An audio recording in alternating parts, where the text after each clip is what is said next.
Maravilha! Sejam bem-vindos, né, ao nosso Tô Sem Papel, episódio do número 5, né? E a gente tem aí um entrevistado hoje que é gabaritado.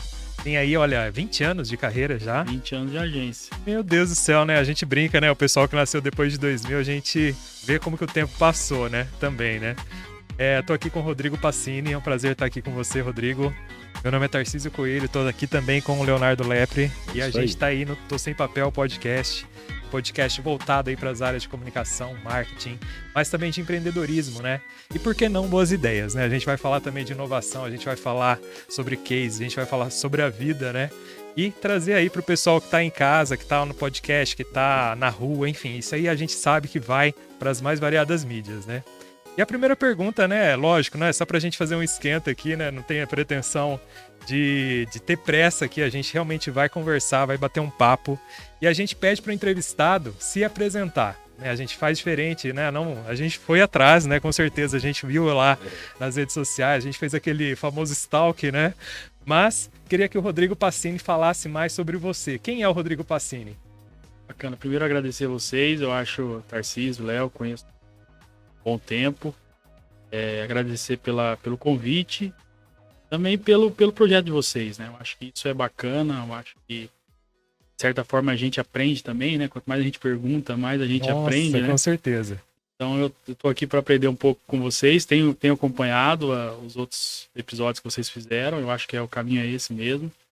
Legal. E falando um pouco de mim, é até difícil de lembrar tudo, né? Porque como o Tarcísio falou, eu sou formado na segunda turma, se eu não me engano, da Facop aqui.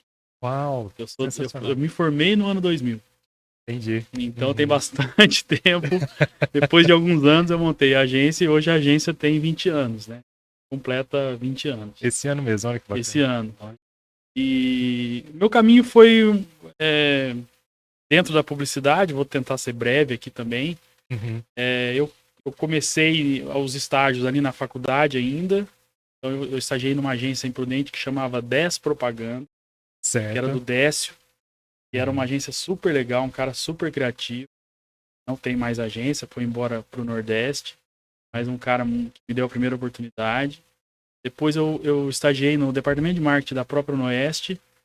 Ali eu aprendi com o Wilson, Marcelo, o Xandro também era meu companheiro de estágio. Todos famosos, Renato, que a gente conhece todo mundo. Pessoas boas ali. E ali eu tive o primeiro contato mesmo, assim, com campanhas, com uma coisa mais elaborada, né? E depois eu me formei no ano 2000 e eu queria muito ir para São Paulo. Eu queria muito... No meu tempo, Tarcísio, de formado, é uma propaganda muito diferente da de hoje, né? O ON, ele praticamente não existia, né? As .coms estavam nascendo ali, então, assim, a internet, o provedor de internet estava nascendo, então era o off mesmo. Uhum. E a gente tinha nos diretores de criação ou donos de agência de São Paulo, verdadeiros ídolos mesmo, né? Então, nossa, com certeza. A gente queria estar lá, né? Então eu queria ir para São Paulo por isso, porque a gente conhecia a Nel Gama através do Alexandre Gama, Fábio Fernandes, Finasca, Marcelo Serpa, que é o MAP. Nossa. Então todas essas agências tinham alguém que a gente se espelhava e procurava conteúdo, né? Então assim, hoje você acessa conteúdo como hoje? Você dá uma busca, dá um Google. Antes não, você ia comprar anuário, né? Vocês acho que pegaram um pouco dessa fase. Sim, né? Os anuários bem caros, inclusive, né? A gente estava até comentando, acho que faz uns 2 episódios atrás, que hoje em dia não tem mais isso, né? Tipo, a gente pergunta quem é seu ídolo para os nossos alunos, por exemplo. Tipo, o ídolo da publicidade, uma referência maior assim. Eles não têm exatamente um específico. E quando a gente fala de coisas do tipo, coisas da nossa época, né? Você lembra do Washington Oliveto, o primeiro sutiã e tal? Eles olham pra nossa cara tipo, hã? O que é isso? Isso é algo que faz falta pro mercado hoje. Eu acho referências. Eu acho que Exato. a gente tá vivendo uma época, né? Que tudo é muito fácil, rápido e simples, né? Ninguém quer mais estudar, ninguém quer mais fazer faculdade. Todo mundo acha que nasce pronto, então isso tudo, assim, essa aceleração do processo é algo que reflete lá na ponta, né? Algo que antigamente você realmente tinha essas referências. E aí eu fui para São Paulo, primeiro eu fui estagiei numa agência chamada Costa Galli. Essa agência, ela fazia toda a parte de embalagem de sorvetes Nestlé. Uau, que legal. Eu aprendi muito ali a parte de embalagem. A minha formação, não falei aqui, mas é direção de arte, né? E aí na Costa Galha fiquei um tempo, depois voltei para Prudente e eu queria continuar em São Paulo. E aí eu lembrei de um desses meus ídolos aí da publicidade, era o Zé Henrique Borg, que era um cara que era daqui de Prudente, eu sabia que ele era daqui, mas já tinha saído daqui há muito tempo. E ele tinha feito a campanha dos mamíferos da Parmalat. Sim, sensacional. Ele campanha, então ele é um cara que ganhou várias vezes. Mas essa campanha específica, eu conheci ele por conta desse case, né? Que na época, pra quem não recorda, os mamíferos da Parmalat, era uma promoção da Parmalat, que tinha uns bichinhos de pelúcia. Sim, e que você comprava o leite, ele ganhava e virou um case nacional. E até hoje, acho que as pessoas, nos estudos de fotografia de criança ainda tem, né? Eles criaram essa... Verdade. E aí o que aconteceu? Nessa época eu sabia que ele era de Prudente, falei, vou mandar um e-mail para ele, e fui muito sincero no meu e-mail. Mandei um e-mail para ele dizendo assim, eu sou de Presidente Prudente, sou um conterrâneo seu, gostaria muito de conhecer um pouco. Ele era diretor de criação da Léo Burnet. Léo Burnet na época era a 5ª maior agência de publicidade do mundo, né? Então era uma agência que tinha vários escritórios no mundo, ainda tem, até hoje ainda tem. E eu falei, só quero uma oportunidade de ir aí pra conhecer, passar uma semana. Falei pra ele, uma semana de estágio, pelo menos. E aí, pra minha surpresa, eu abri meu e-mail lá um dia, ele tinha visto meu e-mail e tinha falado, não, vem pra cá. Gostei da sua proatividade e tal, não tô preocupado com o seu portfólio. Disponível, né? E vem aqui aprender, vem aqui, fica aqui uma semana com a gente. Te interrompi aí na sua apresentação, Pacini, porque a Léo Burnet, pra mim, sempre foi um exemplo de criatividade. E eu acho que ela foi, durante muito tempo ali, batido com a Ogilvy, premiada como uma das agências mais criativas do mundo, né? Sim. E ela tem histórias fantásticas, assim. Eu tenho uma frase que eu acho que, inclusive, tá no meu Facebook até hoje, na capa, que o próprio Léo Burnet escreveu, ele falava, eu nunca sei se eu falo Léo Burnet ou Léo Burnett, né? Porque tem esse dilema aí. Mas ele escreveu assim, se você não puder tocar as estrelas... tentando, você não vai pisar na lama. Um negócio assim. E eu acho que isso é emblemático para nossa área, porque a gente sempre tá buscando as estrelas, né? Mas desculpa te interromper. Sim, é bem isso mesmo. Era, na minha época, nossa época, era a agência mais criativa do mercado, assim. Parecia, né? A gente ela tinha algumas coisas diferentes. Assim. Tornava ela... Na época que eu estive lá, a gente tratou com Fiat, Kellogg's, Nintendo, nessa de Nintendo, muito cliente legal, assim. Nossa. Tinha muito, a gente estava na época a Fiat era líder de vendas, fazia muita coisa ali legal. E eles tinham uma dinâmica na agência, que aí eu fui entender que eles eram tão diferentes, que assim, tinham, por exemplo, na Léo, o conceito de dupla de criação, né, usava muito a dupla de criação, que era um diretor de arte e um redator. Então, a criação ali, ela tem várias duplas de criação. E lá eles tinham uma trinca de ouro, que eles chamavam, que era uma trinca. Eram 2 redatores e um diretor de arte.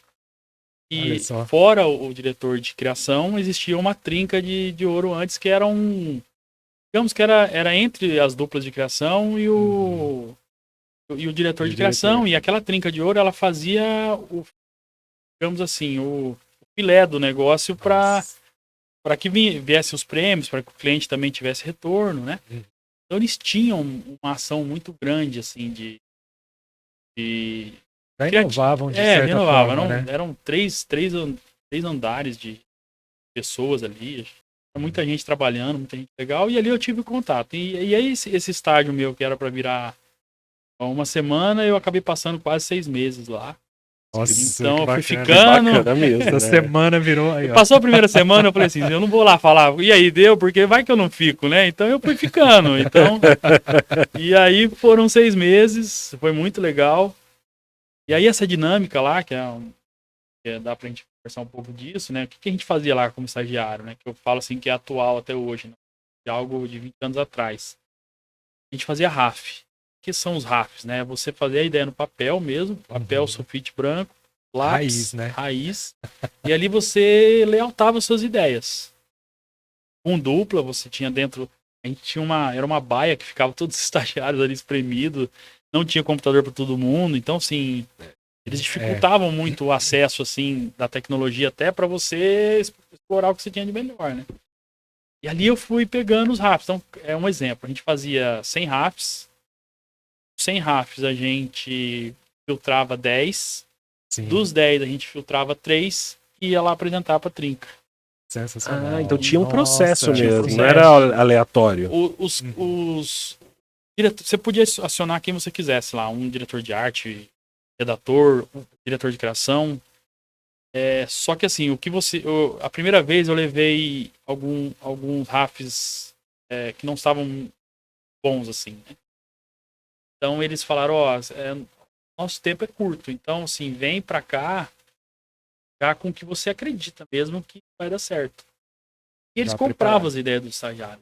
Assim, muita coisa que saiu na rua começava ali no estágio, sabe? Então assim, eles acreditavam muito ali e sempre se renovavam, sabe? Então assim, os caras são criativos, porque o estagiário entra, põe a mão na massa, aí uma hora um diretor de criação, um diretor de arte sai da agência por algum motivo, uma proposta já encaixa o estagiário, então esse ciclo ele não acabava, né? Interessante. E dava acesso, né? Pelo que você falou, eu acho que isso é importante, né? Você é gestor hoje, nós também. De certa forma, você dá acesso para os seus liderados, no caso lá, né? Os estagiários para a criação, para eles poderem se expressar e terem as suas ideias aceitas sem o problema do ego, que a gente sabe que é uma dificuldade na nossa área, né? A hora que você trata de criatividade e tal. Eu acho que isso ajuda muito, contribui para a marca, para a empresa, para ter esse fluxo de inovação, né? Eu acho assim, a minha escola foi lá. Eu montei a Ativa, uma parte mais criativa, por muito tempo a gente ganhou muitos prêmios, a gente focou muito nisso, que era uma escola que eu tinha feito ali, né? O processo eu acho que é o mesmo até hoje, acho que hoje precisa continuar dando oportunidade para o estagiário desde o primeiro dia que ele entra, ele pode encaixar uma ideia, ele pode não saber layoutar, o texto dele pode não estar 100%, mas você tem que jogar ele ali na liberdade dele tentar produzir. E aí ele vai ganhando confiança, né? Você forma quem está acima dele para também poder contar com ele, né? Eu acho que é um ciclo que ele vai se renovando. Então, assim, a gente sempre teve muito estagiário. Assim, é difícil alguém mais antigo que não tenha passado pela Ativa, assim, muito difícil, assim, porque Verdade. o pessoal ia para lá mesmo, porque escutava falar que lá ele conseguia pôr a mão na massa, dava oportunidade. Então, acho que era um jeito que eu consegui contribuir ali no que eu tinha aprendido. Basicamente é isso. Esse é o conceito. Ontem eu estava ainda com o meu time numa reunião e eu estava falando justamente disso, assim, até o conceito hoje de dupla é uma coisa que essa geração não sabe. Então, o diretor de criação de arte, ele quer criar sozinho, o redator quer criar sozinho, às vezes, não é por maldade, arrogância, não é por falta de conhecimento mesmo, de desenvolvimento. Né? Hoje tudo é rápido, né? Parar, tem um processo que você trava um pouco, vai para uma sala, conversa, vai para o papel primeiro, né? As coisas hoje, eu acho que quando entrou o digital, eu sempre falei isso, o digital ele é uma consequência da publicidade raiz tradicional. Sem uma criatividade, o gerador de tráfego, o cara gera tal, número, planilha, tabela. Cara, se ele não tiver um anúncio criativo, um criativo não bom... Não adianta nada. A grande ideia, né? É um panfleto, fala, um panfleto digital, né? Exato. Você vai ser chato em outro meio, né? Você só vai mudar um meio. Chato digital. Então eu falo assim, tirar um pouco dos rótulos, né? Mas no final você vê que as coisas se renovam. Basta você fomentar e as coisas vão acontecendo como tem que acontecer, né? Durante esses 20 anos, então, teve realmente, a gente viu, né? Teve essa evolução e hoje ela tá, a nomenclatura tá como hub de inovação, né? Só que até chegar lá, teve várias coisas, por exemplo, Clube Melancia ali no meio, né? Eu já passei lá na frente, mas não, mas volta. é a outra etapa aí mesmo. Você parece que pegou o pensamento, porque eu ia perguntar pra ele, falando da Léo Burnet, eu ia perguntar pra ele assim, foi isso tudo que contribuiu pra você ser tão empreendedor e inovador? Porque assim, a gente vai conversar, está conversando e vai conversar com muita gente da nossa área. Sim. Mas tem uma característica de vocês que eu acho que é muito particular, é que vocês sempre colocam um braço da comunicação, e eu acho isso muito legal, porque a gente não se fica estagnado, né? E você cai para outros desafios. Mas eu falo que é muito parecido com. Eu tava pensando outro dia, né? A hora que a gente tava fazendo a pesquisa para esse podcast. Você parece muito com o João Dória, né? Porque o João Dória, no bom sentido, assim, a gente tá falando agora que ele tá sendo. Sem politizar. Sem a política. Falando do João Dória, comunicador mesmo, publicitário. Porque quando ele construiu as empresas dele de comunicação, se você olhar, por exemplo, o próprio lead empresarial, você não percebe que aquilo é uma empresa de comunicação, né? Parece muito uma outra coisa, um clube, sei lá. E eu acho que vocês têm muito dessa pegada, né? O Tarcísio puxou aí o Clube Melancia. Eu acho que vocês já tiveram alguma coisa ligada ao mercado imobiliário, desenvolvimento de aplicativos. Agora de vocês jogos, né? Fundaram um grupo de empresários, de lideranças locais, né? Eu vou deixar o Tarcísio continuar, mas só para fazer esse adendo, Tarcísio, Não, desculpa aí. Basicamente isso mesmo. Acho que ele já está falando, na verdade, né? Enfim, são várias coisas dentro de um negócio que vai evoluindo conforme o tempo, né? Eu acho que isso é uma das coisas mais interessantes que a gente vê também na Ativa, né? Que ela antes era Ativa Propaganda e agora é hub de inovação. A gente, na verdade, eu falo assim, a agência em geral é um grande para-raio de tudo chega na agência primeiro. O cara vai abrir um negócio na cidade, chega na agência primeiro. Ele tem uma ideia lá para a empresa dele, chega na agência primeiro. Ele sempre vai perguntar para a agência o que ele deve fazer. E a gente, assim, treinou muito o ouvido nosso para transformar aquilo em oportunidade para nós. Então, quando o cliente chega lá na Ativa e fala assim, cara, eu tô com um problema aqui para resolver um sistema. Com certeza, eu vou atrás do sistema, ou eu vou desenvolver o sistema, ou eu vou ajudar ele. Porque eu acho que é o ecossistema que você monta que é o importante, né? Então, esse rótulo da propaganda a gente quis tirar mesmo para não se limitar. Isso é muito. Porque eu acho assim que, por exemplo, hoje, quantos cursos de marketing? Quanto tempo foi ali nos principais cursos de presidente ali da universidade? Aquelas pessoas, elas não são publicitárias, elas não podem trabalhar em agência, elas não... Entendeu? Não fica limitado, né? Entendeu? Então, eu sou só publicitário, eu vou ser só isso... O resto da vida. Então na hora que o cliente bater nas minhas costas e falar assim, ó, tenho aqui uma dor aqui para resolver, não, isso aqui eu não faço. Não, não pode ser assim. Então essa é a nossa sede, Tarcísio. Então, desde o início, você citou, por exemplo, o Clube Melancia, era uma onda de compra coletiva lá por 2009, 2010. Era uma onda mesmo de... Nossa, e quem não comprou que atire a primeira pedra. Compramos muito, então, né? Era um negócio que surgiu nos Estados Unidos. E vocês foram pioneiros, né? Fomos, a gente viu o que estava acontecendo nos Estados Unidos. Meu sócio, na verdade, Marcelo, que eu não citei aqui, mas eu tenho um sócio desde o início, conhecem, Marcelo Lebedenko. E ele, se eu não me engano, ele viu isso nos Estados Unidos de alguma forma e falou, vamos trazer para cá. Então a gente trouxe realmente o Clube Melancia numa época, nós fomos pioneiros assim no Brasil, né? Tanto que a gente ficou entre os 50 maiores sites de compra coletiva do Brasil na época, né? Então a gente conseguiu fazer um negócio legal ali. E funcionava, eu lembro assim, né? E funcionava. Porque funcionava muito bem. E funcionava. Era uma compra coletiva mesmo. Depois, assim, como toda onda, ela vai desvirtuando do início, aí vai caindo a qualificação dos estabelecimentos parceiros, o cara não vai te entregando o que ele combinou, e aí você vai... Aí quando a gente viu que estava nesse cenário... Vocês tiraram... Nós saímos do jogo porque a gente achou que não era para nós ali ficar com aquela imagem. Mas foi a nossa entrada na internet. Ali a gente falou, putz, tivemos... Vocês viraram uma chave. Viramos uma chave ali, a gente tinha... se eu não me engano, eram 10 mil acessos diários. Nossa, muita coisa. Principalmente para aquela época, né? Hoje é verdade. É muita coisa, mas naquela época é tipo... Era muita coisa. Era um site... A gente fazia, para vocês terem ideia, a gente fazia o SPTV da primeira edição, era patrocinado pelo Clube Melancia. Então a gente fazia... A gente estava em todo lugar, assim. Era muito...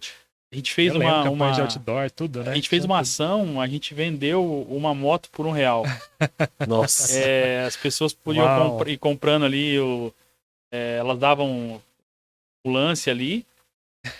E aí a gente sorteou, na verdade, né? Ela comprava por centavos lá. E aí a gente deu a moto para uma pessoa que comprou. Então a gente fazia muito isso e foi ali que a gente percebeu que, opa, agora a gente precisa ir para online. E aí acabou o projeto do Clube Melancia. Sempre tá com um projeto Engatilhado. ali, né? E um menino me procurou que ele tinha uma empresa de games, uma startup de games, 2012, isso, chamada Limão Games. Nossa, eu lembro. Limão. Eu tava tentando aqui. E aí ele falou, cara, eles tinham um game chamado Gapfoot, que era um jogo, era um manager de futebol jogado no Orkut, Nossa, com 1 milhão de usuários. Tá. E aí, na época, tava acabando o Orkut e começando o Facebook. Então ele tinha que migrar essa base dele pro Facebook. E era difícil, tava difícil. E aí ele falou, cara, vocês não querem entrar no projeto e tal? E aí nós entramos nesse projeto, chamava Limão Games.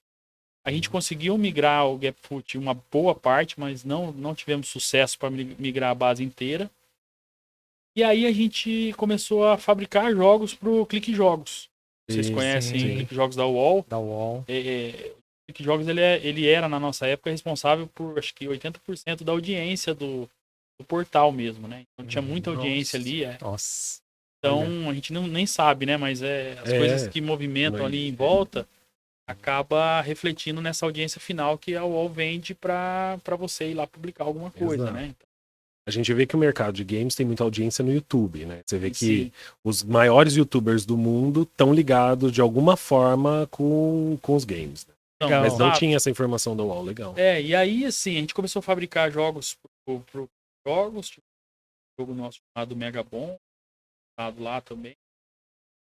E aí a gente continuou nesse universo, só que o André, que era um cara super empreendedor, era um menino, poucos anos, tinha um projeto, ele estava em paralelo chamado Shopback, que era uma empresa que ela praticamente fazia a retenção aquelas compras abandonadas no carrinho, você vai até o final e você não faz a compra, ele basicamente ele pegava aquela informação e compartilhava com outros players no mercado. Então você deixava um carrinho abandonado no site A. Ele avisava todos os outros. Olha, por algum valor você tinha as ferramentas dele para usar. E aí a Lynx, depois de um tempo, ficou interessada na Shopback e comprou a Shopback. Foi uma venda expressiva mesmo, por uns milhões, se pública até. E aí a gente continuou nesse meio, a gente parou com a empresa de games. E aí entrou a empresa a imobiliária que a gente teve na época. Como surgiu a imobiliária? Para você ver assim, não é aleatório, mas no final as coisas se fecham, né? Elas estão conectadas por trás. Tudo isso que a gente está falando, a agência participa. Né? Então, assim, ou ela estava ali fazendo as campanhas, ou ela estava fazendo... Então, assim, ela acaba... A gente usa muito a expertise Tem a dela. inteligência necessária para fazer esses projetos. O que faz a gente tirar ele do papel muito rápido. E a Mutari, a imobiliária, surgiu do quê? A gente trabalhava com a Mampei Funada, ainda hoje, acho que a maior corporadora da nossa região aqui, um trabalho muito sério. E aí eles eram clientes nossos, a gente fazia todas as campanhas de lançamento, fazia tudo, marketing. Só que a gente percebia que a gente não ia até a venda final. Então eu fazia lá o lançamento. Na hora que essa campanha ia pro corretor lá, ele não conseguia expressar o que a gente tinha pensado, não convertia em venda. Faz sentido. Entendeu? Então, assim, era uma dor do cliente. E aí a gente falou, cara, vamos nessa dor? Vamos abrir uma imobiliária e tentar focar, ir até a ponta. Fazer as campanhas e ir até a ponta. Vamos aprender também, porque aí a gente vai saber como o corretor pensa, o que está acontecendo. E aí, cara, quando a gente foi, tirei Cresce. Na época, virei corretor mesmo, assim. Então, porque você tem que mergulhar para entender, é diferente do nosso... Aí você começa a conversar, você vai entendendo, você vai vendo que o corretor, muitas das vezes, ele não é um vendedor, ele é um cara ali que ou ele se frustrou numa outra... Não todos, mas é um caminho rápido de você, às vezes... Mudar de área. Então, muita gente cai ali na corretagem sem experiência também. E, às vezes o cara não é nem um vendedor, ele tá tentando alguma oportunidade. E às vezes a informação chega para ele vender ali, e aí a gente começou a se conectar. Então a gente começou a entender, começamos a vender apartamentos, anúncios de apartamentos por lead, né? Começamos a ver, entender quanto tempo era essa conversão. Começamos a entrar muito no mercado imobiliário mesmo, na parte da agência. Parte de marketing, usando todos os recursos que vocês já tinham de expertise, né? Hoje um dos nossos principais clientes, que é a Plaenge, né? Uma conta nacional, das maiores construtoras do Brasil. O Paraná, ela é líder, né? Ela é líder, se eu não me engano, está em segundo lugar esse ano de todas as seguradoras aí no Brasil.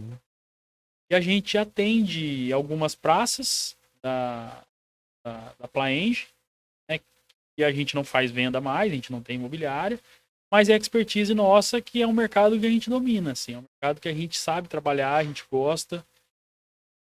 Tudo isso, assim, poderia, quem tá de fora, às vezes fala assim, cara, tem uma agência, vai montar uma imobiliária. Mas assim, na imobiliária tinha um sócio corretor. Entendeu? Você tinha a estrutura da imobiliária que estava colada com vocês, mas não necessariamente era vocês. Né? Então assim, a gente acopla a nossa expertise na imobiliária, no caso, sim, e a gente vai tirando proveito para o cliente se beneficiar. Né? Então assim, um segmento que a gente... Hoje, assim, é um segmento que a gente domina. Assim, não é questão de... Tá inserido, exato, né? A gente está inserido. A gente tem história ali de outros clientes, de lançamento. Você vai lançar um prédio hoje, qual o cenário ideal, né? Qual tipo de campanha? Vamos colocar mais o produto? Vamos ser mais persona? Como trabalhar o stakeholder, que é justamente o corretor, as imobiliárias parceiras, etc. Então, assim, são coisas que a gente vai além. E aí foi essa nomenclatura da Ativa Resultados, né? Que a gente dá por isso. Que a gente busca resultado. Basicamente, a gente não está muito preocupado se a gente vai sair um pouco da linha. Por onde, né? Não, exatamente. Você não está preocupado por qual caminho você vai encontrar o resultado. É bom que não fique engessado, né? Essa questão mesmo. Perdeu o medo mesmo de você avançar o sinal. E isso é interessante porque eu e o Tarcísio estávamos conversando outro dia sobre qual é o futuro, né, da publicidade, assim, porque a gente vê que está mudando muito, não só para as agências, mas para os profissionais da área também. Tipo, a gente estava comentando agora no começo, o que o diretor de arte faz? Será que ele só faz o que ele fazia há 10 ou 15 anos atrás? Não precisa ir muito longe, né? 5 anos, 6 anos atrás. E essa sua fala deixa isso muito claro, né? De ter essa, a gente pode chamar, tipo uma ser polivalente, né? Acho que é uma hibridização, sei lá se existe essa palavra, né? Uma coisa mais híbrida. Eu acho assim, o cuidado aí é a forma que você faz isso, a forma que você vende isso, e a forma que você insere isso dentro da tua empresa. Porque tem que ser precificado. Você não pode ser um faz-tudo.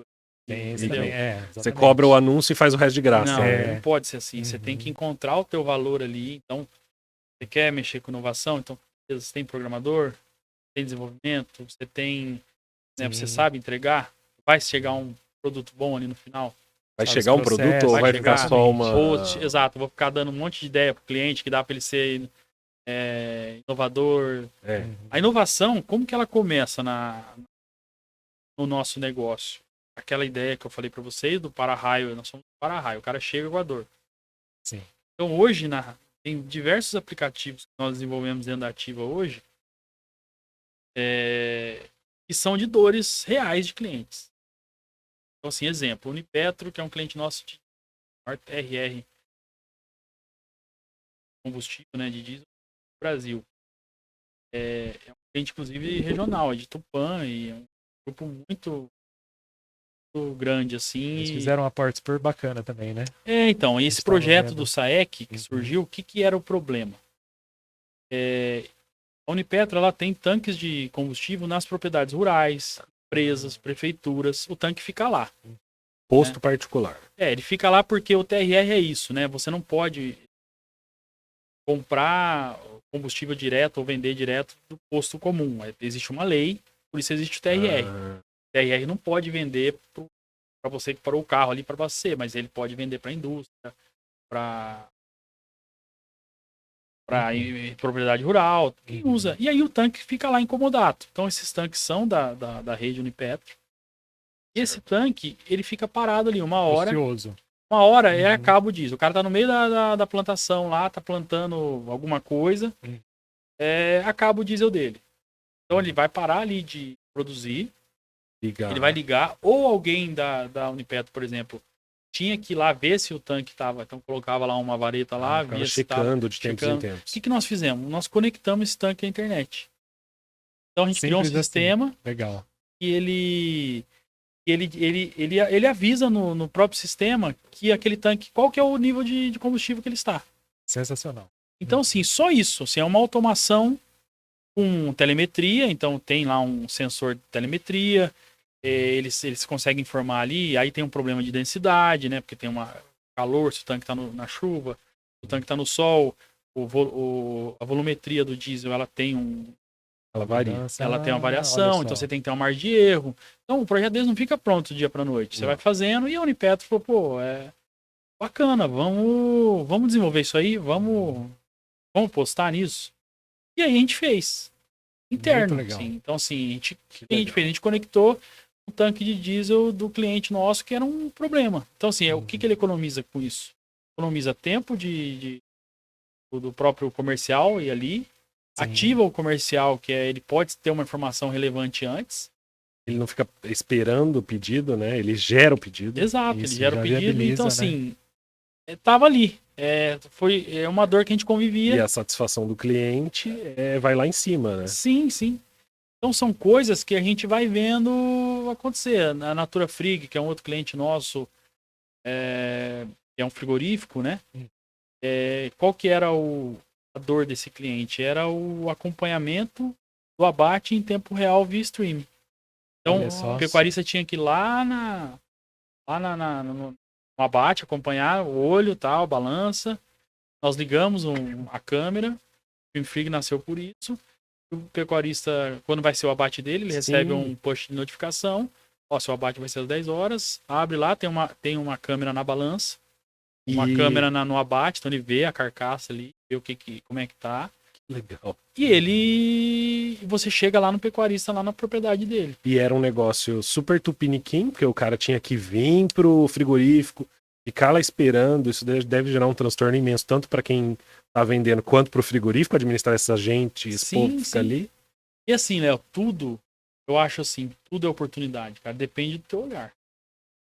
Então assim, se você tiver com esse olhar de querendo problema, né? Tipo, vamos pegar esse problema para mim aqui, vamos resolver. E esse é um problema das empresas hoje. Eles não têm tempo para resolver dores. Eles têm dores, mas eles não têm tempo para resolvê-las.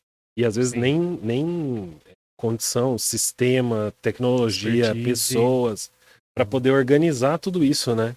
Porque às vezes eles ficam lá sofrendo. Ah, mas você consegue se digitalizar? Não. Por quê? Porque eu não sei para onde ir, né? Então, esse é o ponto. Então, assim, quando você... E aí o Hub de Inovação nosso surgiu por isso, porque cada projeto desse que eu tô falando, ele acaba tendo uma equipe, acaba tendo uma estrutura e acaba sendo quase que uma startup, cada projeto desse. Ele pode ou não sair daquela empresa e ser replicado no mercado. Ele pode virar uma entidade independente. Pode.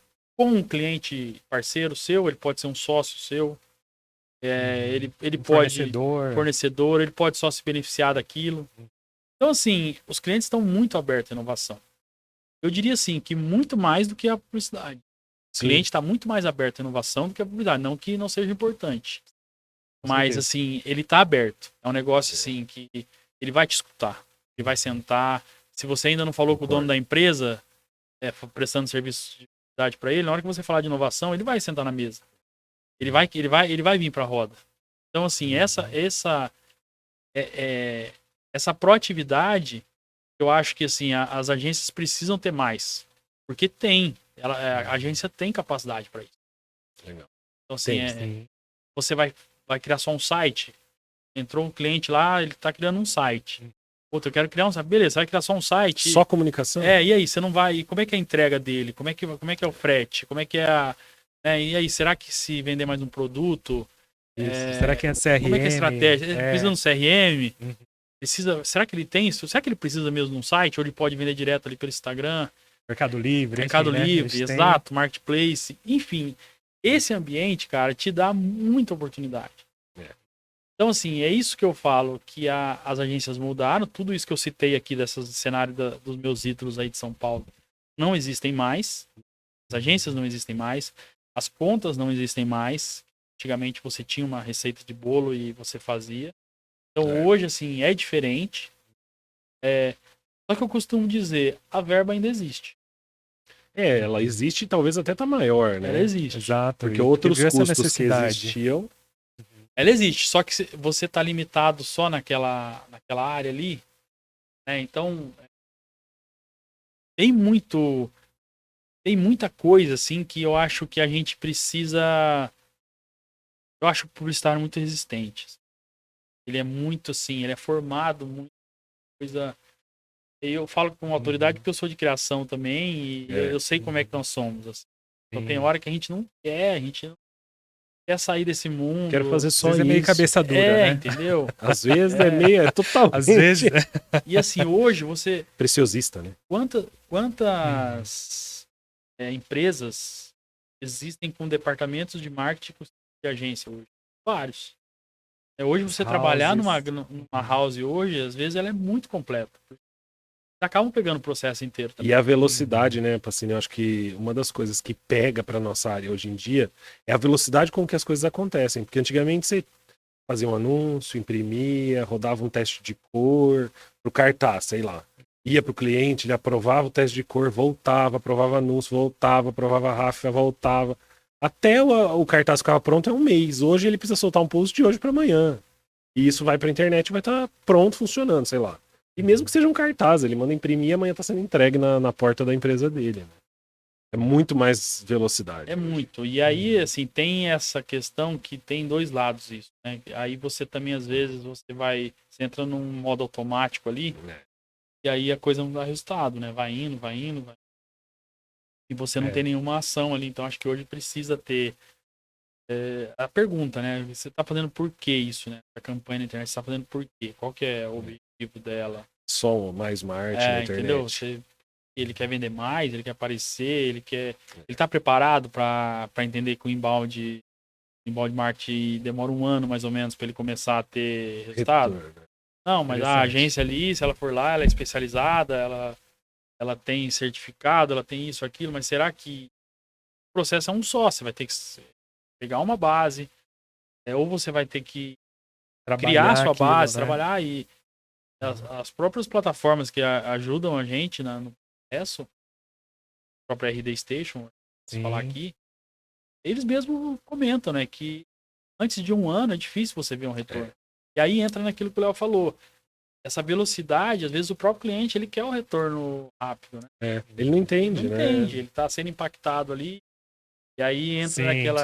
Preciso vender. E aí entra naquele ambiente de internet que eu falo um pouco, às vezes, quando eu posto alguma coisa, internet todo mundo é vendedor de curso, né? E 90% de quem vende curso não tem história, não tem... Nunca fez aquilo que ele tá supostamente ensinando. Ele tá vendendo ali, que é bom, bonito, barato, é rápido.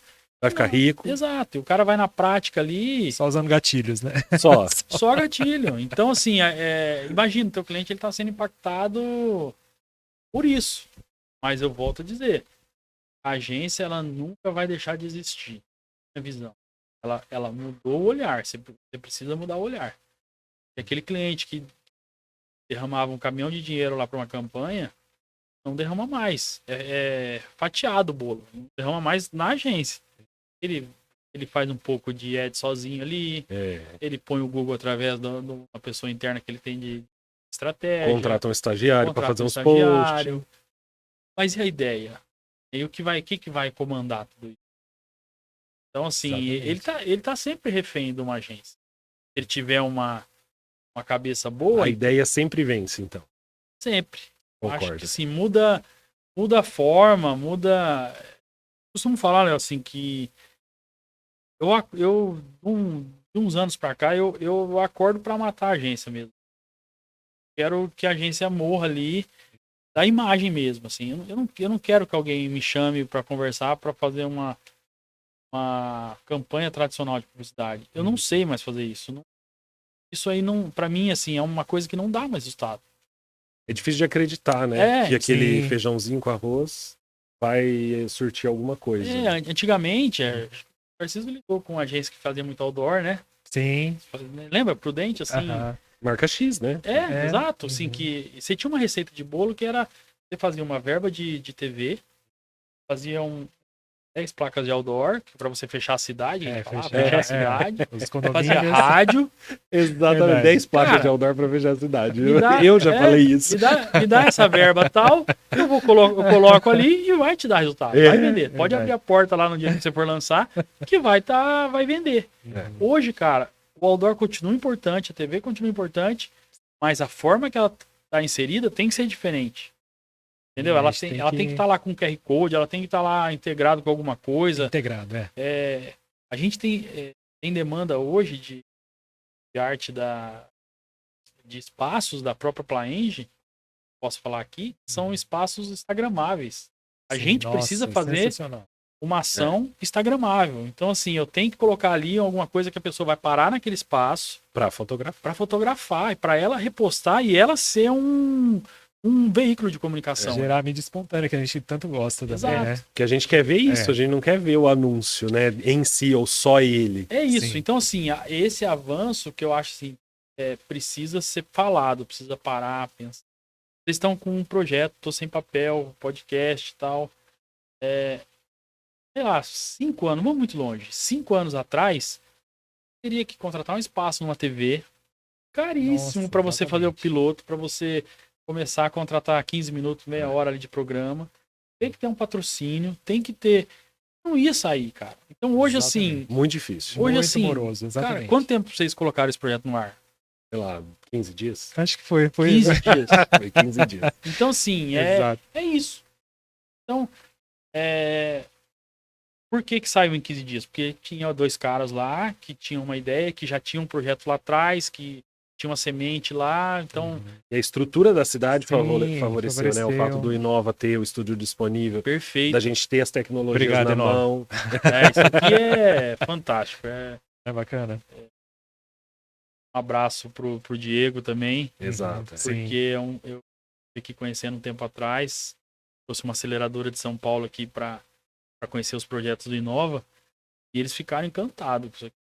Não é possível que isso aqui é público, né? Que é só plugar aqui Exato. Participar, e participar. Então, eu acho que foi uma sacada muito legal do Inova, através do Diego. Eu acho que ter pensado nisso, que voltamos a falar do cara que saiu do formato dele, podia estar só na inovação ali. Então, assim, alguém pensou nisso aqui e falou, cara, deve ter demanda. Deve. E certeza. gera E um alguém ambiente falou- de oportunidade. E alguém deve ter falado, não, faz isso não. Sempre tem alguém. É, Isso aí sempre não, tem, mexe né? isso aí não, isso aí tem um monte, isso aí já acabou, isso aí já passou. Então, assim, isso é todo dia que a gente tem. Tem Exatamente. pessoas que vão nos ajudando e pessoas que vão desacreditando. A maior parte para desacreditar, A né? maior parte, mas aí que é onde o caminho tá certo, né? Você que é corredor, nadador, ciclista. É verdade, não, como tava é que é? vendo lá, Triatleta, né? triatleta. Eu acho que eu sou um pouco ex tudo isso, viu? Mas é Tá sendo nada. humilde, viu? Você é um cara que pode falar disso, né? Porque nem todo mundo tá lá para te incentivar e falar, isso mesmo, vai. Normalmente as pessoas estão, mas você tem coragem, tá frio, não vai, Verdade. né? Nossa, você vai competir lá No esporte onde isso é. parece suave, mas a hora que você... Suave assim, né? Para o esportista é ruim. Mas a hora que você coloca isso nos negócios, o peso é muito grande de alguém olhar para você e falar, isso daí já passou essa moda aí, já, Tem já certeza, era. Isso às vezes mata uma ideia, né? eu falo assim, quando eu fiz a minha primeira maratona, o ciclo de maratona ele é muito forte, assim. Correr quase 1.000 quilômetros ali para você chegar na prova e correr 42 quilômetros. Você, no período que você tá em treino, você treina muito mais. N vezes o que você vai fazer naquele dia da prova. Só que ali naquele ciclo, todo dia o despertador vai tocar. E aí, assim, disciplina. O que é a disciplina? É você colocar o despertador para tocar. O que é resiliência? É você acordar todos os dias pra ele tocar. Então, assim, só a disciplina, cara, não vai te levar a lugar nenhum. A resiliência, que é essa porrada aí, que você não vai acordar bem, tem dia que E na... Você tá com outros Acontece problemas tudo, e... né? Exato. Então, assim, na publicidade e nos negócios, nossa, é isso. Então, se você se acomodar junto com o cliente, quantos clientes se acomodaram na pandemia, né? Assim, foi um ciclo. Mas, por outro lado, um projeto como o da Natura Free com vocês só nasceu porque teve uma pandemia e fez com que todo mundo olhasse até num cenário mais tradicional como o agro e falasse, cara, Precisa mudar. pode ser que dê certo uma transmissão online. Mas será que antes da pandemia alguém olhar e falar, cara, vamos colocar uma câmera aqui para transmitir o abate? Será que alguém ia falar, não, isso aí não dá certo, não, pecuarista tradicional, ele não vai. Ele não vai querer. Não vai Você acha que ele querer. vai querer? Então, assim, tem uma ajuda da pandemia. Eu acho nisso. A pandemia, ela fez você trabalhar em casa. Pode ser, tá certo. Tá. Uhum. É híbrido, é melhor, tal. Depende do formato, mas assim, tudo avançou. E aí você passou a pandemia, a onda mais forte, digamos assim, acabado. E aí, você vai voltar a ser tradicional, né? Assim, Voltar ao passado. a agência hoje, legal, eu não comentei isso aqui, mas durante a pandemia, nós fechamos o escritório nosso, colocamos todo mundo em home office permanente. Até dezembro. Mesmo foi em março, por aí a pandemia. E até dezembro nós falamos, voltar ou não, todo mundo em home office. Divulgamos isso. Foi lá por setembro, a gente falou, cara, compensa voltar? A coisa tá rolando, tá legal, o pessoal tá feliz em casa. Vamos ver o que eles precisam, né? Sim. Um precisava de uma cadeira melhor, outro precisava de um computador, outro precisava de um ambiente melhor, de uma internet melhor, tal. Beleza, vamos resolver? Resolvemos tudo. No sentido assim, ter uma condição para que cada um pudesse ficar. Mesmo, que legal. E aí, assim, as pessoas foram gostando daquilo, né? Foi efetivo para nós, assim. E aí a gente começou a ter gente trabalhando pra gente do Rio de Janeiro, de Rio Preto, de Maringá, Ribeirão. Você abriu uma porta nacional, até porque, internacional. Exato, ó, não tenho diretor de arte aqui em Prudente mais, tá difícil. Quantas vezes a gente ouve isso? Cara, no online, você contrata o cara da onde ele estiver. Então, assim, se você souber usar, hoje a gente está instalado no Cowork, que é a Grafeno, que é onde a gente tem algumas ações ali híbridas, né? Então, as pessoas que são líderes de processos ficam ali offline ali com a gente, digamos. E a equipe dessas pessoas fica online. Então, é uma ideia que para nós, assim, tá legal. Tá funcionando. E nós não precisamos mais ter aquele imóvel grande lá para trazer o cliente. A gente começou a perceber que o cliente não ia lá. Não. Raramente, já verdade, viram, né? Já tiveram agência, assim. Sim. No tempo que eu tive agência, Os maiores raras clientes vezes. nunca iam, na verdade, Não, né? vai lá. É só os pequenos. Não, a gente Exatamente. gosta dos clientes Também, pequenos, claro. eles são bons, mas Mas eu tenho uma teoria disso aí, do pequeno, viu? Assim, Lá vem, o pequeno ele dá mais trabalho que o grande. Não é? Por que o pequeno dá mais trabalho que o grande? Porque o valor do pequeno tá naquilo que ele te paga. E precisa usar aquilo. Precisa tirar aquela demanda ali, porque aquilo ali para ele é muito. Sim. O grande, ele tá preocupado no resultado que você. Então, ele pagou, não se importa. você resolver a dor dele, tá no preço. Ele não quer ir lá tomar café. Não importa se a quer- sua sala de reunião não tem é tempo. chique, Não importa. Então tem isso, né? Assim, saber se sim. posicionar, né? Hoje tem muito essa questão de nicho, né? Dá para você ser uma agência só de mercado imobiliário, dá para você ser uma agência só de automóveis, dá para você só de moda. Da forma que você se propõe a Pegar valor. Desbravar. pegar valor. Sensacional. Nossa, gente, olha, a hora passa aqui que a gente nem vê, né? Não, o papo tá muito bom. Muito bom. Temos mais perguntas aqui, né? Lógico. Gente, Bora. Vamos perguntar sobre o futuro, né? Eu acho que a Vamos. gente está caminhando para essa parte. Quero perguntar para o Rodrigo Pacini aí como vai ser aí os próximos passos aí da sua carreira, falando assim mesmo, né? Eu sei que é difícil, às vezes a gente está vindo aí de um momento de pandemia, né? Já mudou muitas coisas, mas eu lanço a pergunta para você aí, né? Qual que é o Rodrigo Pacini aí do futuro? Acho assim, eu não coloco muito. Até as próprias empresas hoje mudaram muito o foco do planejamento. Pela um business plan que você tinha antes de 5 anos, não mais, né? Assim, pensa o seu negócio daqui 5 anos, 2 anos no máximo. E até ali você sabe como que o mundo vai estar, né? O que tem. Exatamente. Então, o que eu penso hoje a gente fez uma transição, que era o quê? Hoje a gente tem um time de marketing focado, dá uma experiência legal para o cliente nosso. Ponto. E a gente tá legal, ele tá gostando. Como é que tá a satisfação desse cliente na agência? Ele tá legal? Vamos continuar? Então, assim, a gente tá muito focado nos projetos desses clientes. Eu e o Marcelo, a gente fica mais ligado ao cliente nessa parte de inovação mesmo. Tem outros projetos, tem outra startup também chamada ClickPay, que é um meio de pagamentos. Sensacional. Que a gente tem as maquininhas, né? Uma fintech, toca em paralelo à agência. Todos esses projetos que eu citei aqui de inovação dos clientes, a gente acaba na frente dele. Fica mais focado nessas dores dos clientes. E a agência roda pelas pessoas que estão ali capacitadas, engajadas. Né? Então, assim, o que eu vejo ativa é fomentar cada vez mais isso. Acho que a gente precisa ter uma inovação maior no nosso ecossistema. Pudesse dar um conselho, um recado, uma contribuição, digamos assim, para quem queira ouvir, né? Assim, avance o sinal para inovação. Vai atrás das dores dos clientes. Tenha medo de não dar conta, de não resolver. Mas, assim, o cliente hoje, ele precisa disso. Ele tem que estar inserido no digital. E ele não tem como, assim. Às vezes ele não consegue chegar lá. Hoje eu vejo que meu futuro está muito mais ligado a essa parte, eu acredito, de inovação. E aí, meu sonho ideal é que todos os nossos clientes estejam com tarefa da inovação em dia ali nos próximos anos. Exato, né? Esse é o ponto. Vou fazer uma interferência no futuro do Rodrigo.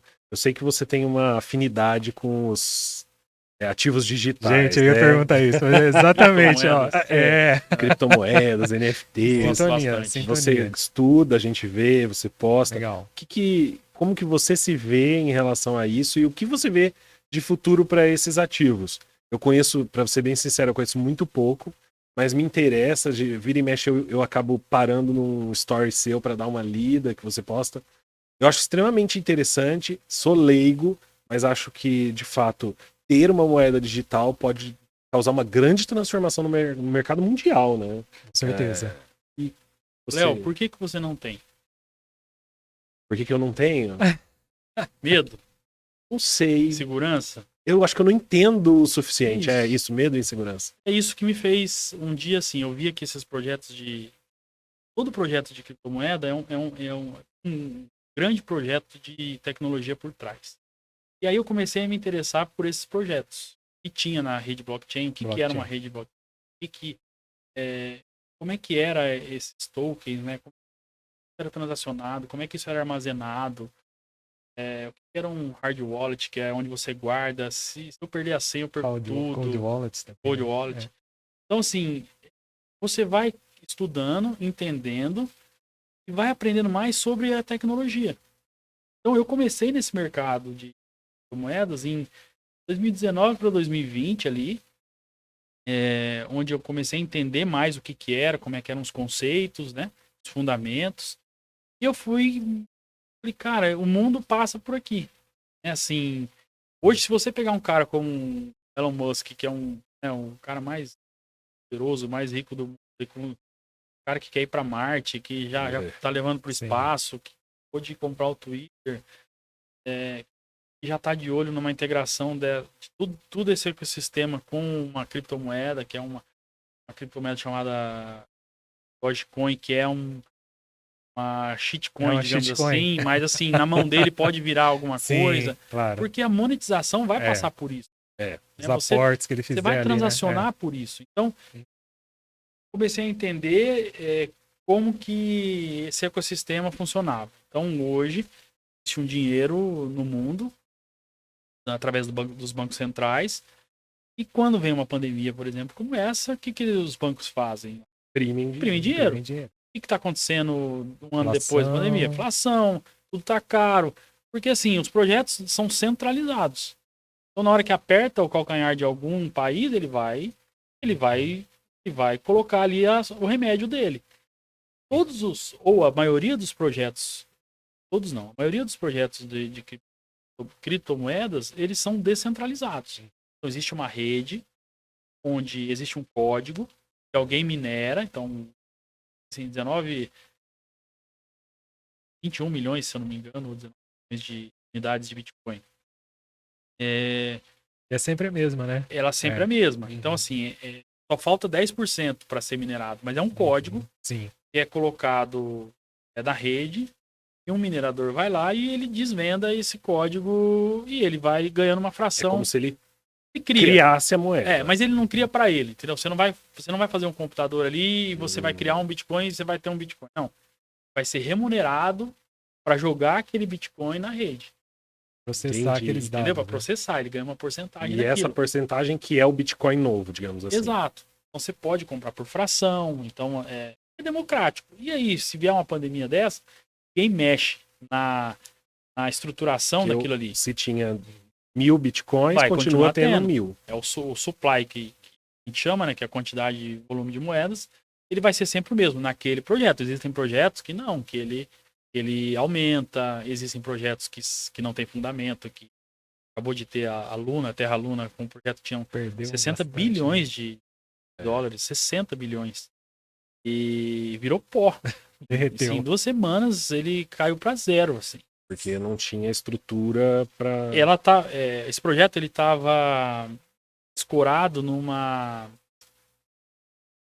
moeda, uma stablecoin, que é uma moeda estável, que é onde você consegue transformar aquela moeda em dinheiro. Então, aquele UST, que é aquela stablecoin, ela vai valer sempre $1. Então, você vende lá o seu token, transforma em UST, saca na tua conta, por exemplo. Então, Entendi. toda criptomoeda precisa ter uma moeda estável. E o que aconteceu? O lastro dessa UST, por exemplo, se você um dólar UST, você tem que ter um lastro ali depositado. Você tem que ter algum valor que garanta ali. Se todo mundo sacar. Tal. E aí eles tinham um lastro duvidoso disso. Entendi. Em algoritmo, alguma coisa assim. E aí, quando deu o problema, essa moeda não se sustentou. Na verdade, não sustentou a stablecoin.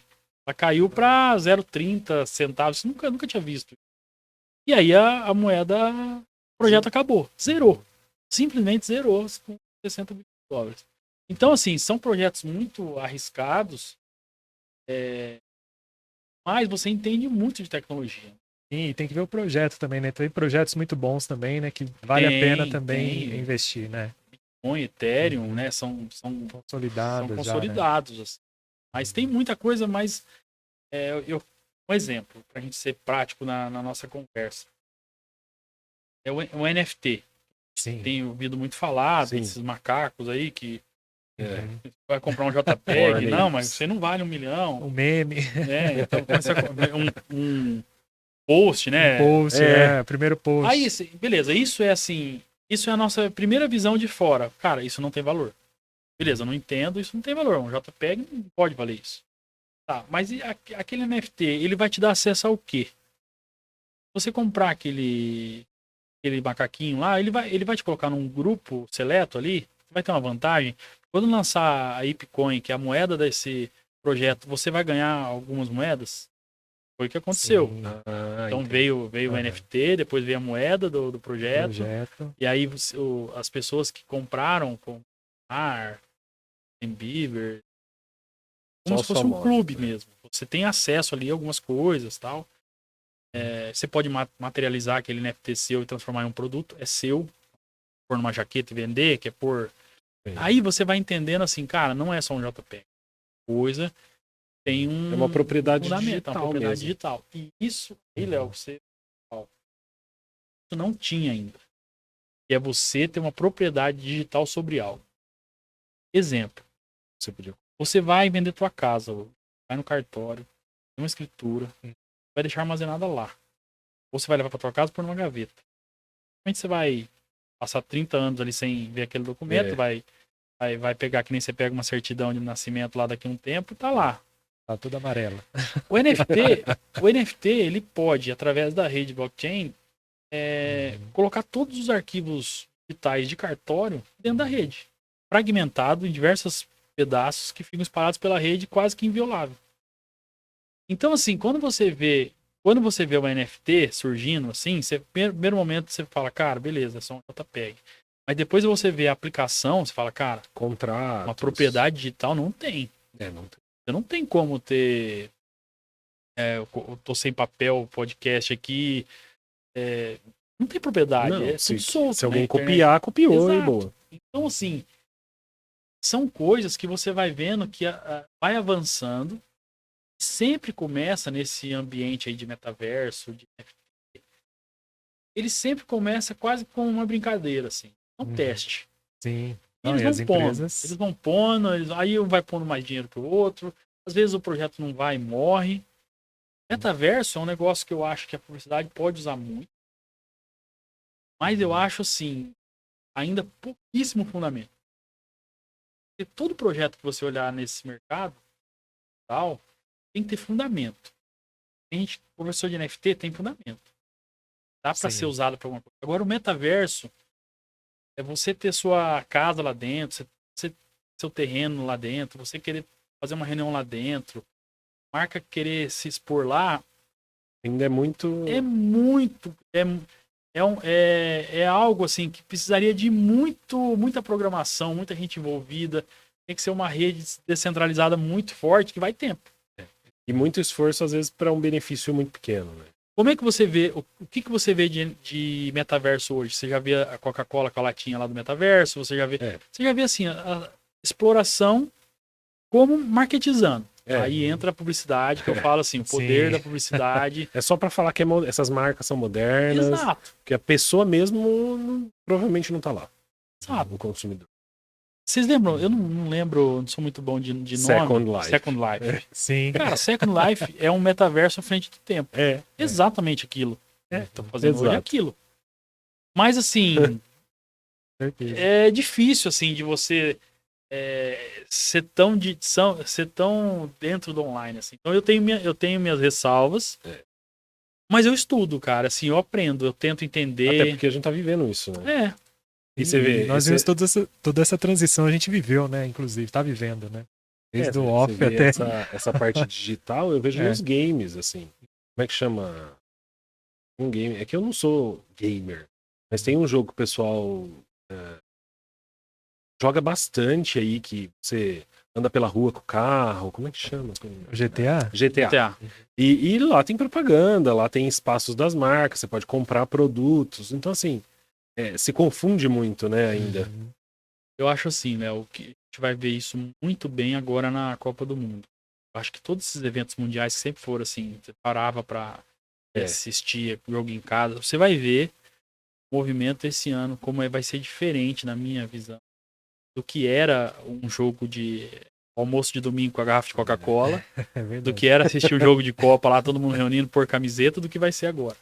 Muitos vão ver aqui no celular, aqui, jogo ali, tal, às vezes não vai nem reunir, não vai. Então eu acho assim, pega os eventos mundiais, que Copa do Mundo, eu sempre usei esses eventos referência no ano, assim, ano de Copa do Mundo, de Olimpíada, sempre foram anos bons pra agência, porque movimento, o cara lembra que você fazia campanhas relacionadas àquilo, juntava com o tema, dá uma camiseta. Você vai ver como isso já mudou, cara, como perdeu o valor que a gente tinha do que era isso, e aí talvez o metaverso possa unir mais esses ambientes, essas coisas. E digitaliza, né? Digitalizou, cara. Eu acho difícil você separava, você não podia ter expediente ali no horário do jogo, né? Até a última Copa. Sim. Pode ter. Será que hoje as pessoas vão querer parar de trabalhar ali? Talvez sim. Mas assim, talvez com o só mesmo pelo engajamento. parar de trabalhar, não pela Copa. Reunir, antigamente era um evento. E esse parar vendia mais no supermercado, vendia mais na bebida, vendia mais na camiseta, vendia. É para venda, é para, né? Gerar esse movimento. Então, né? assim, faz sempre um paralelo. Eu sou muito seguro quando eu não me empolgo com nenhum projeto desses que eu vejo, de criptomoeda, mas eu tento ver, assim, os fundamentos, porque o caminho nosso vai para lá. Seu filho provavelmente vai um dia estudar fora e você vai mandar o dinheiro para ele por transferência de criptomoeda. Em segundos ali, chega. Até porque a gente, de certa forma, já está usando uma moeda digital, próprio- só que sem tecnologia suficiente Perfeito. para garantir ela, né? Perfeito. O próprio Pix é um movimento muito legal, né? E aí o que Muito vem legal. agora? Vem o problema. Tava vendo esses dias, roubos de smartphones capitais aumentaram demais, porque Por conta, né? a tua vida tá nesse celular aí, todos Tudo, os seus documento do bancos, carro, documento de votação. para entrar. Cartão. Então, assim, o cara rouba o teu celular, ele leva contratando empréstimos pré-aprovados. Tem uma Ele delegada contrata e transfere. uma delegada deu uma média em São Paulo, num determinado bairro, de R$180 mil de média de roubo. Porque é isso, ele não é que você tem na conta, mas você tem lá um crédito pré-aprovado, você tem uma... Você acessa com um clique. E com as automatizações de login, ele não precisa nem mais saber a senha do banco, ele precisa só saber a senha do celular, Sim. que ele faz aquele automático e vai entrando em tudo. Já puxa, né, as senhas por e-mail, enfim, né? Mas isso é assim, a tecnologia o seu testa, depois você vai dar pra... Senão você não tira do papel. Então eu acho assim, as próximas gerações, elas vão estar nesse universo, assim. Pensa, papel moeda, cara, é papel, cara, dinheiro no papel. Você tem que guardar num cofre de ferro. E que ele perde a validade, que a estraga, cédula perde a validade com o tempo. Sim. Tem que jogar O fora. dólar americano lá, se você passar no determinado... Ele não aceita, né? Ele não... Então, assim, vence, o dinheiro vence. Sim. E sem lastro, né? Que é o que você estava comentando. Tem um autor polêmico, né? A gente conversou também outro dia, o autor do Pai Rico, Pai Pobre. Uhum. Ele lançou um livro tempo atrás, alguns anos atrás, chama Fake. E ele fala justamente sobre isso. Sobre o porquê que ele compra ouro e criptomoedas, né? Ele fala um pouco sobre isso, ao invés do dólar. Ele falou, o dólar é um dinheiro fake. E até não sei quando lá, eu não lembro o nome do presidente agora, eu sou péssimo de nomes, o dinheiro americano estava lastreado no ouro, né? E ele Sim. quebrou o lastro naquela, acho que pós Segunda Guerra Mundial, e a partir dali o banco podia imprimir o dinheiro que quisesse. Isso. E aí, hoje, o movimento qual que é? A criptomoeda surgiu por volta de 2010 ali. Nós temos hoje o Bitcoin e as altcoins. Altcoins são todas as criptomoedas que não são Bitcoin. Como se 46% do mercado hoje, todo o dinheiro do mercado está em Bitcoin. Então, todo o resto tem a outra parte.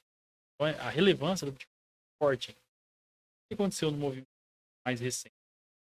2010 veio baratinho, eram moedinhas de jogos.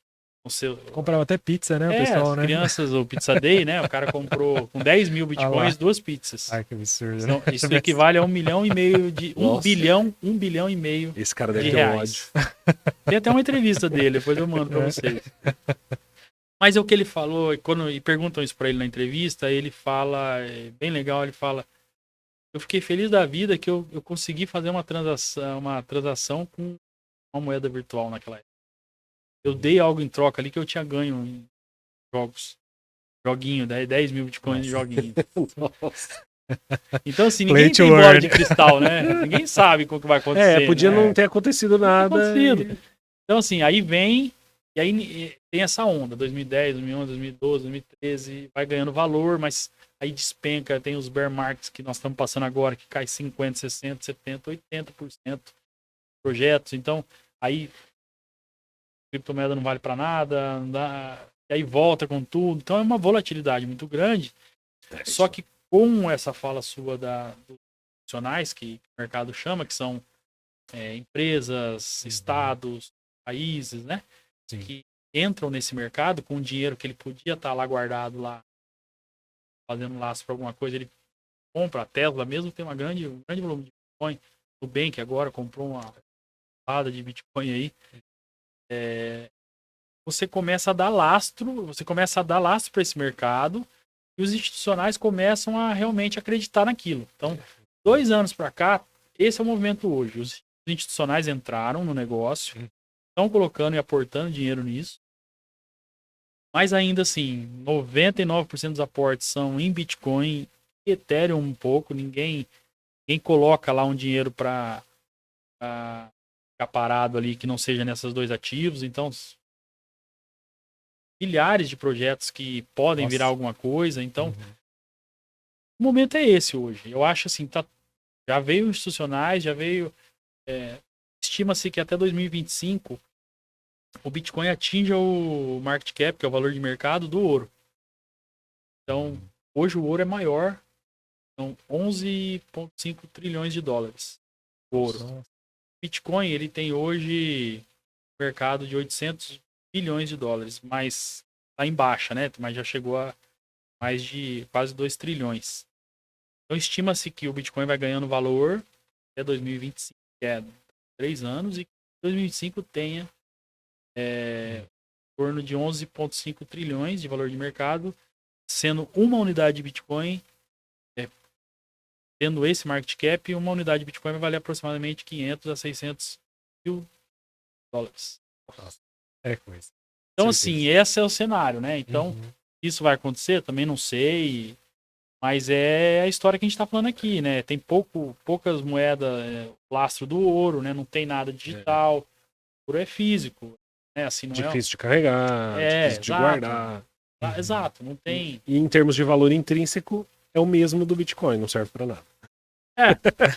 Tem essa relevância aí. Assim, eu digo, o Bitcoin ainda tem mais tecnologia do que o ouro, porque o ouro é um mineral, podia ser sei lá, tem pouco, mas podia ser o chumbo, vai. Se fosse pouco chumbo no mundo, o chumbo seria tão valioso quanto o ouro, mas... É que o Bitcoin, ele é basicamente... Quem entende de programação acha o Bitcoin algo muito ultrapassado. Por quê? Rudimentar. Ele foi o início. Então ele é basicamente uma moeda, troca ali. É um código que você fica exatamente, trocando. você compra ali alguma coisa, né? Ethereum, por exemplo, é uma rede blockchain. Então dentro da rede Ethereum tem N projetos. Ela tem uma característica de tecnologia diferente. Ela é uma rede. Então tem vários projetos que rodam na rede Ethereum. Então, o contrato de um DeFi, que é uns empréstimos de finanças descentralizadas. Eu vai comprar uma casa. Pego o dinheiro e empresto para você. Digitalmente, sem intermediário, sem banco, sem nada. Defino com você um percentual. Posso colocar ali uma garantia em alguma coisa digital. Mas eu faço descentralizado. Para ele rodar esse projeto de DeFi, ele precisa de uma rede. E aí a rede Ethereum que que tem esse ambiente. Então quer dizer que no futuro eu posso pegar, sei lá, 2 milhões de reais para comprar uma casa e dividir isso entre, sei lá, 1.000 pessoas na internet me emprestando uma partezinha desse dinheiro. Pode. E o banco... Aí tem porque o banco faz isso, exato, mas o ecossistema das criptomoedas, a gente fala de criptomoeda, mas aí tem o DeFi que eu tô te falando aqui. Tem as redes blockchain que tem uma tarifa. Então hoje, qual que é o problema do Ethereum hoje? A tarifa da transação é muito alta. Ele cobra pra gente usar. Exatamente, Entendi. É caro. Não precisa baixar. Aí vem a Solana, uma moeda que é muito mais barata. Aí tem a Ada Cardano, que é uma outra rede, que tem vários projetos nela. Então vai criando assim um leque. Tem o stake, que você compra a criptomoeda, põe para render, como se fosse uma poupança. E ele vai te pagar 6%, 12%, 20% ao ano. Como que ele te paga? Ele vai te dar mais moeda. Ah, tá. Mais da dele. Mais da dele. Mas tá rendendo, é dinheiro. Então, assim, é muita coisa, cara.